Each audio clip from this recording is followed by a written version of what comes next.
Hi అండి, అందరికీ నమస్కారం. అందరూ ఎలా ఉన్నారండి? మేమైతే చాలా బాగున్నాం. మీరు కూడా బాగుండాలని ఆ దేవుని కోరుకుంటున్నాను. నేనైతే ఇక్కడ చేపల కూర చూపిస్తున్నానండి. శిలావతి చేపల కూర చేశాను. చూడండి ఎలా చేశానో. కొత్తగా ఏమీ చేయలేదు, నేను ఇప్పుడు వండేలాగానే చేశాను. మీకు నచ్చితే ఒక లైక్ చేయండి, సబ్స్క్రైబ్ చేసుకోండి. మాకైతే ఇక్కడ అప్పుడప్పుడు చెరువులు అవి పెట్టినప్పుడు చేపలు అవి దొరుకుతూ ఉంటాయండి. ఇది ఫ్రెష్గా పట్టిన చేప అండి. ఇది ఫ్రెష్గా తెచ్చిన చేప కాబట్టి పెద్దగా మసాలా ఏమీ పట్టదండి. దీనికి కూడా మొదటి చేప బాగుంది. చూడండి, టేస్ట్ అయితే చాలా బాగుంది. పీస్ కూడా చాలా బాగుందండి, గట్టిగా చక్కగాని పెద్ద చేప అండి. చూడండి ఫ్రెండ్స్, ఇవండి చేప ముక్కలను అయితే నేను శుభ్రంగా క్లీన్ చేసేసుకున్నాను. పసుపు ఉప్పు వేసి కడిగేసుకున్నానండి. కడిగేసుకున్న తర్వాత నేను వీడియో తీసుకుంటున్నాను, కానీ ఏంటి లైటింగ్ రావట్లేదు అనుకుంటున్నాను. తీరా చూస్తే ఏంటంటే నేను సెల్ లైట్ ఆన్ చేసుకోవడం మర్చిపోయానండి. తర్వాత సగం ప్రాసెస్ అయిన తర్వాత కానీ నేను చూసుకోలేదు. అప్పుడు లైట్ వేసుకున్నాను అనమాట. మొత్తం అంతా ఒక చేప మొత్తం వండేసానండి. మొత్తం రెండు చేపలు అవి, ఒక చేప నుంచేసి ఒక చేప అయితే వండాను. చేప తలకాయ అంటే చాలామంది ఇష్టపడతారు కదండి.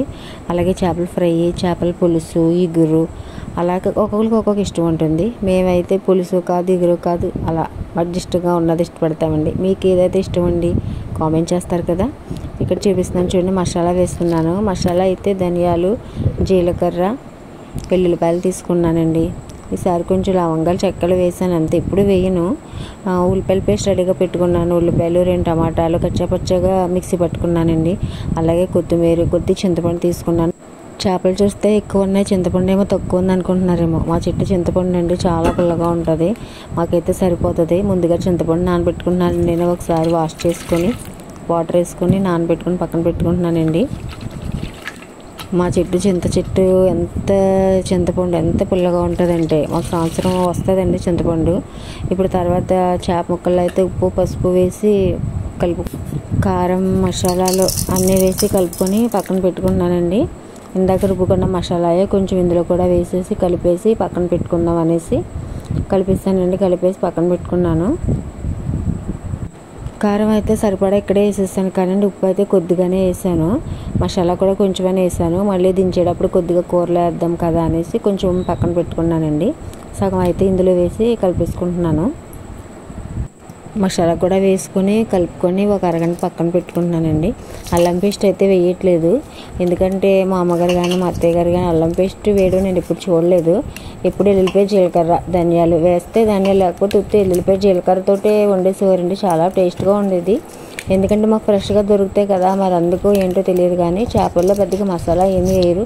కరెక్ట్గా ఉప్పు, కారం, చింతపండు వేసుకొని కొద్దిగా మసాలా వేసుకుంటే చాలండి, చాలా టేస్ట్గా ఉంటుంది. వీటన్నిటికీ మసాలాలు బాగా పట్టించేలా కలిపేసుకొని చేప ముక్కలకి ఉప్పు పసుపు అన్నీ బాగా పట్టేలాగా చేసుకొని మనం వీటిలో ఒక పక్కన పెట్టుకుందామండి. నా ఛానల్ ఫస్ట్ టైం కనుక చూస్తుంటే ప్లీజ్ లైక్ చేయండి, సబ్స్క్రైబ్ చేసుకోండి, షేర్ చేయండి. ప్లీజ్ కొంచెం సపోర్ట్ చేయండి. మేము ఎక్కువగా కారం మసాలాలు కూడా తినవండి. ఎంత కావాలో అంతే వేసుకుంటాము. అలాగని ఎక్కువ కూడా వేసుకోరు కదా, ఎక్కువ వేసుకోవాలేమో అన్న ఏం కాదు, మాకు సరిపడంత మేము వేసుకుంటాము.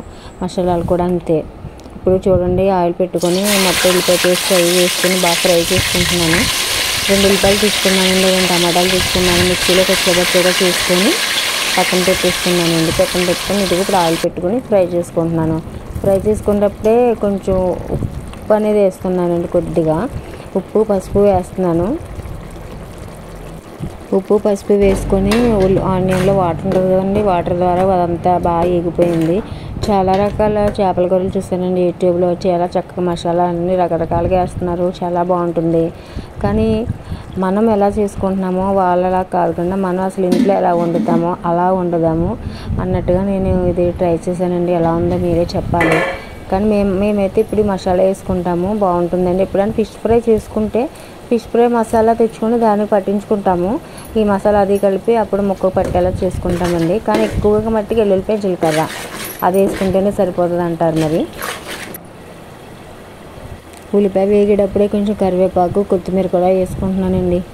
కరివేపాకు ఉంటే ఎందులోనైనా వేసేస్తాను. పొలం నుంచి పట్టుకొస్తారు, చక్కగా ఫ్రెష్గా భలే ఉంటుంది. ప్రతి కూరలో వేసేస్తూనే ఉంటాను. ఏ కాసంత జుట్టు అయినా పెరుగుతుందేమోనైనా ఆ విధంగా నేను కరివేపాకు తినొచ్చు కదా అని. ఉల్లిపాయ పేస్ట్ బాగా మగ్గిపోయిందండి, ఆయిల్ తేలిపోయింది. ఇప్పుడు బాగా మ్యారినేట్ చేసుకుని పక్కన పెట్టుకున్నాం కదా, ఆ చేప ముక్కలన్నీ ఒక్కొక్కటి అందులో వేసేస్తున్నానండి. అది సెల్ ఫోన్, అది ఫోన్ సెట్ చేసుకున్నాను కానీ సరిగా అది సెట్ అవ్వట్లేదండి. నాకు ఎందుకో తెలియట్లేదు, ట్రైపాడ్ చిన్నది అయిపోయిందా మరి ఏమైంది, యాంగిల్ కుదరట్లేదు. నేను పెట్టుకుని చూసాను, అలాగే సగం అలా పడినట్టు పడిందండి. తర్వాత మళ్ళీ జాగ్రత్తగా తీసుకుంటున్నాను నేనే, నాకు హెల్ప్ చేసేవాళ్ళు కూడా ఎవరు లేరు. నేనే పెట్టుకుంటున్నాను. తర్వాత ఒక్కొక్క పీస్ వేసేసిన తర్వాత అడ్జస్ట్ చేసుకొని ఆ బేషన్లో ఉన్న ఉప్పు కారం కూడా వేసేసి ఒక 5 నిమిషాలు మూత పెట్టేశాను. యాక్చువల్గా అయితే మొత్తం అంతా కలిపేసి పెడతాను నేను, కానీ ఎందుకో ఇలా చేద్దామని చూపించడానికి బాగుంటుంది కదా అన్నట్టుగా ఇలా చేస్తున్నాను. మొత్తం ఒక్కొక్కసారి అయితే మొత్తం అన్నీ ఉప్పు కారం మసాలాలు అన్నీ వేసేసి కలిపేసి ఒక పావు గంట అరగంట పక్కన పెట్టి అప్పుడు ఉడికించేస్తాను, ఇంకా కూర తయారు చేస్తాను.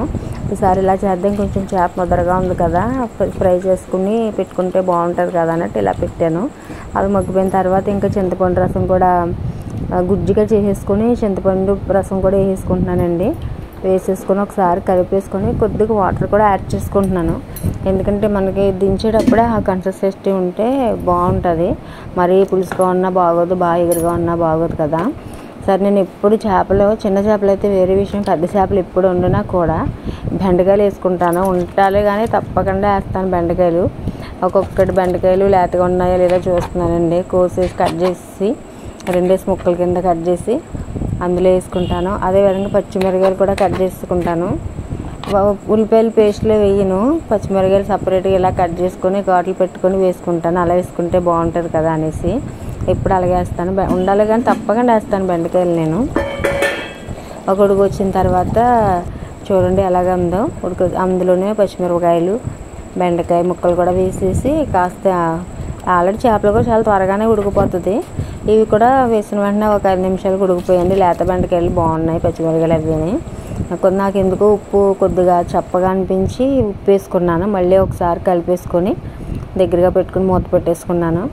ఉప్పు చూసుకుంటున్నాను, అది కొంచెం అలా ఉంది పులుసుగా, కొద్దిగా ఎగిరితే బాగుంటుంది కదా కొద్దిగా అనుకున్నాను. ఇది బాగా ఎగిరిపోయినా కూడా దించేటప్పుడు ఇంకాస్త దగ్గరికి అయిపోద్దండి, ఎందుకంటే ఒక మాదిరిగా ఉన్నప్పుడు మనం దించేసుకోవాలి. అలాగే ఇంకా మిగతా మసాలా పక్కన పెట్టుకున్నాను కదా, అది కూడా వేసేసుకున్నాను. అది కూడా వేసేసుకుని ఒక 5 నిమిషాలు ఉంచిన తర్వాత మళ్ళీ ఒకసారి తిప్పుకొని స్టవ్ మీద పెట్టుకుంటున్నాను. లాస్ట్ అండ్ ఫైనల్గా ఒకసారి ఉప్పు కారం అన్నీ సెట్ చేసుకొని కొత్తిమీర వేసుకొని సెట్ చేసుకున్నానండి. ఇంకా టేస్ట్ అయితే చాలా బాగుందండి. మరి ఇప్పటికన్నా మార్నింగ్కి ఇంకా బాగుంటుంది.